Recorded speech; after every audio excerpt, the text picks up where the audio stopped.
Good day! We are the Group C. So today I will tackle the chapter 5, which is the Marxist challenge, socialist public finance. So I will be focusing the Marxism. So Marxism is a political and economic theory created by Karl Marx. It believes that society is divided into two main classes, which is first the bourgeois, which is the rich people or those people who have businesses, who have factories and wealth. While the other one is the proletariat, which is the poor people or those people who work and sell their labors for wages. So capitalists generate profit because workers produce more value than they receive in salary. So kanang mga workers or mga trabahante nga gatrabaho more than the value they work is mo na siya ginatawag nga surplus value. Kay ginatrabaho mas dako ilang natrabaho kaysa sa ilang nadawat. And another important concept is class struggle. Throughout the history, different social classes has been conflict, which is an example is kanang mga slaves and the slaves owners, the lords and the peasant, and in today's generation, the capitalists and the workers. Marx believed that these conflicts drive social and historical change. Another concept is historical materialism, which is introduced by, of course, Karl Marx, and which holds that history is primarily shaped by economic conditions.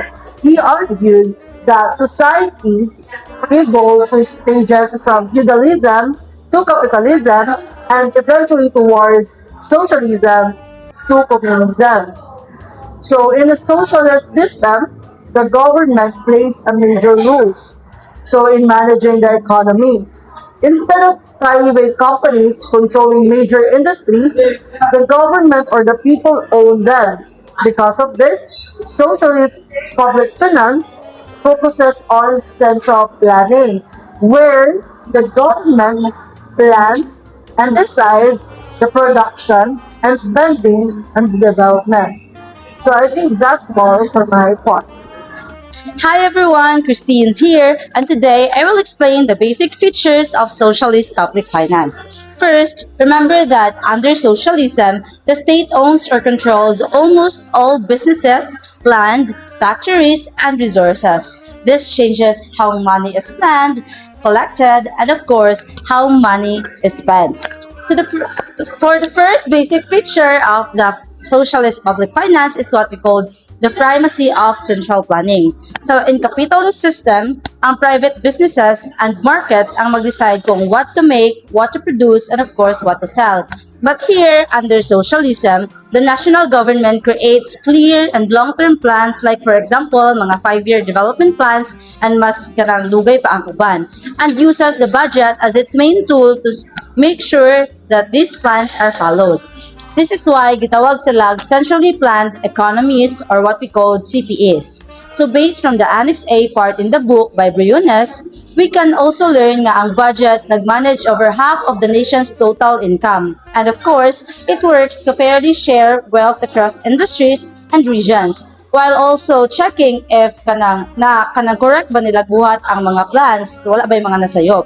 In short, the first feature nagpakita nga all financial decisions follow national plans, not private markets. And let's proceed to the second basic feature, which is what we call the role of taxation in revenue raising. So in our country, which is the Philippines, taxes are our government biggest income, di ba? But a socialist system, taxes makes up only a tiny part. As seen in the book's example, it is about 8.5% ajud out of 100% in the Soviet Union. Since ang statement ang nag-own sa tanang businesses, over 90% of revenue comes directly from their profits, fees for goods, and payments sa paggamit sa mga state land or property. Ordinary citizens pay very low taxes or none at all if gamay ra jud ang ilahang kita. So in short, the second feature is money comes mostly from the state-owned enterprises, not from people's taxes. Next, let's proceed to the third, but the last but not the least basic feature of the socialist public finance. So this is what we call balanced or surplus budgets, no regular deficits. So most countries spend more than they earn and borrow just to fill the gaps. But here in socialist system, ang state under control sa tanang income, so it plans spending strictly within what it collects. So in another term, igor jud sila ma-spend ang exact money sa ilahang mga plans nga sure sila nga madawat sa nila para to avoid overspending. Kaya alangan mas gasto sila og mas grabe pa, mas hapog pa niya wala sila kahibaw og pila ang ilang madawat nga kwarta. So the goal is always balance, budget, or surplus, not shortage. So in the book's Annex A by Briones, as I've mentioned before, it confirms that revenue grows faster than spending every year. So there is a little need for that. Most or kasagarang funds go to building the economy and free services like education and healthcare. So in short, the third feature is that they never overspend. Funds are planned carefully for the good of the country.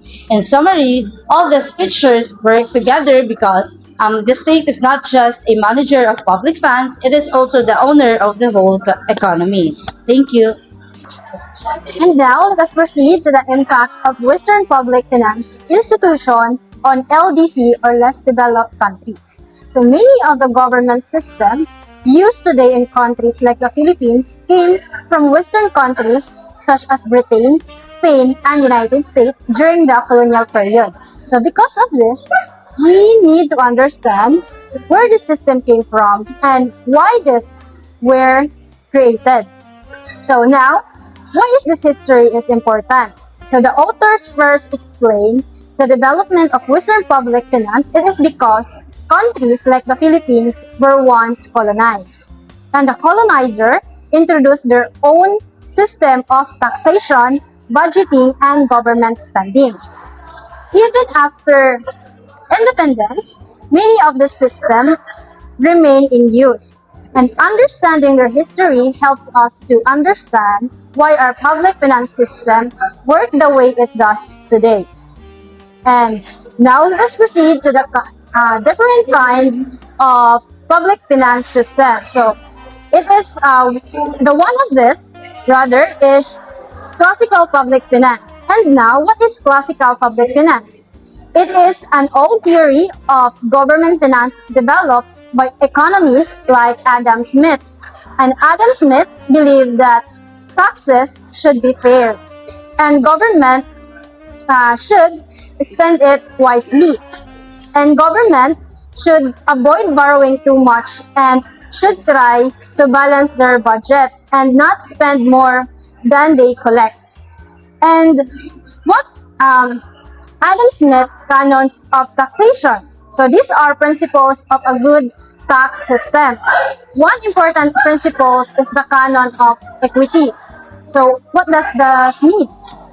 So canon of equity means people with higher incomes should pay more taxes than people with lower income. So this is called progressive taxation. So for example, a person earned 20,000 a month. So they should pay less taxes.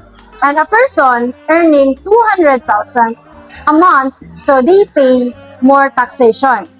So this idea is included in the 1987 Philippine Constitution, which says the tax system should be progressive.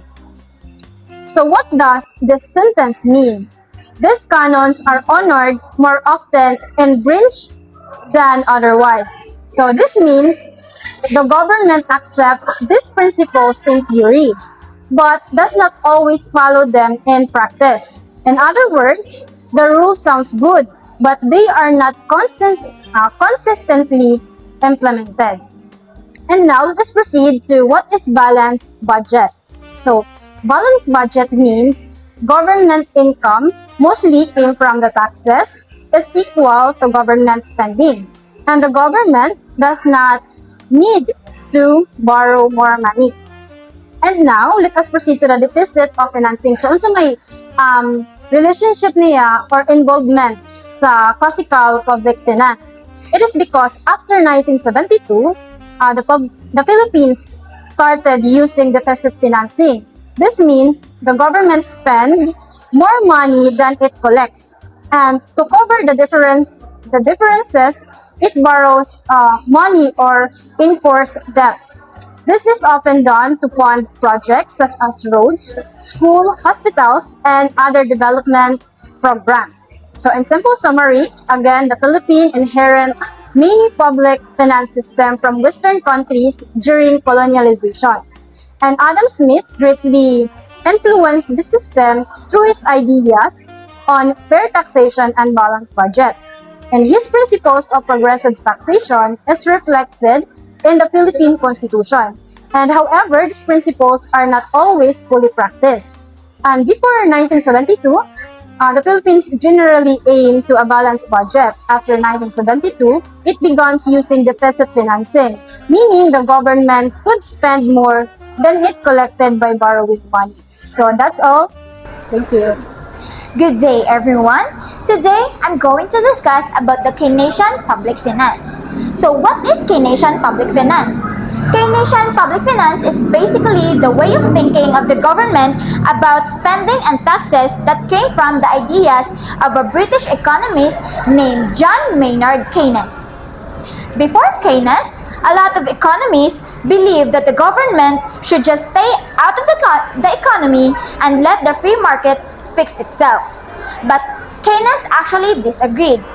He believed that the government actually needs to step in and take an active role, especially when the economy is struggling, and instead of just sitting back and watching. So here's the core idea broken down simply. So number one, government should be a player, not just a referee.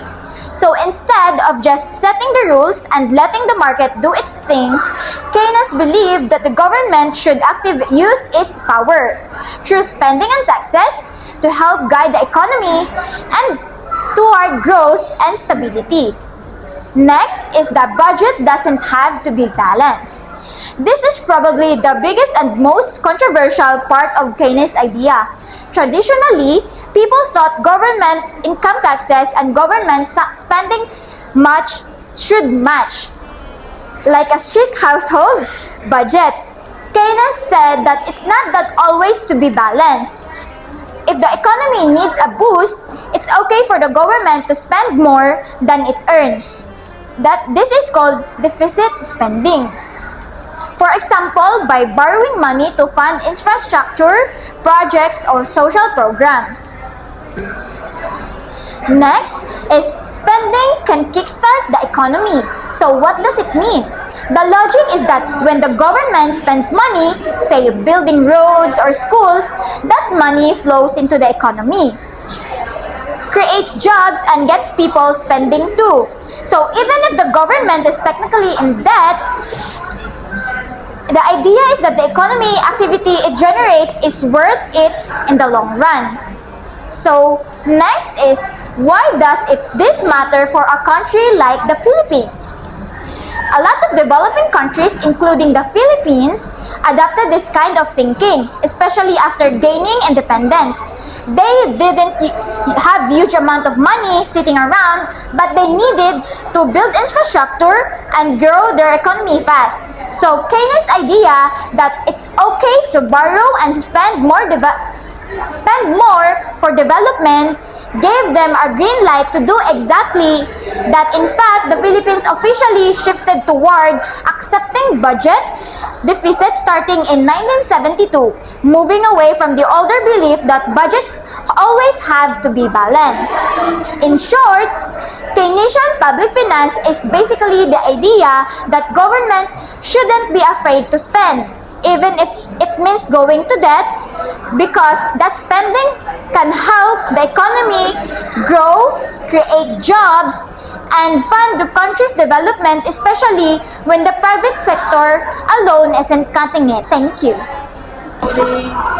Today I will be presenting the subtopic C under Chapter 6, which addresses a fundamental question in public finance and economic development. Will less developed countries, LDCs, following the various stages of development of the industrialized countries. Historically, classical economists like W. Rowe suggested that economic growth follows a linear path, moving step by step from the traditional agrarian society towards higher mass consumptions through capital accumulations and institutional growth. While some argue that LDCs can replicate this model by building strong public finance systems to boost savings, investment, and infrastructures, modern economic reality paints very different pictures. Today's LDCs face unique challenges that early industrial nations never encountered, including fierce global competitions from advanced economies and rapid population's growth, narrow tax bases, and heavy debt burns because of these distinct conditions. LDCs cannot simply copy-paste Western economic and historic history. Instead, their development is non-linear by using adaptive public finance strategies such as investing heavily in human capital like health and education, leveraging technology to leapfrog traditional stages and crafting tailored fiscal policies. LDCs can chart their own distinct path toward economic growth. That will be all. Thank you.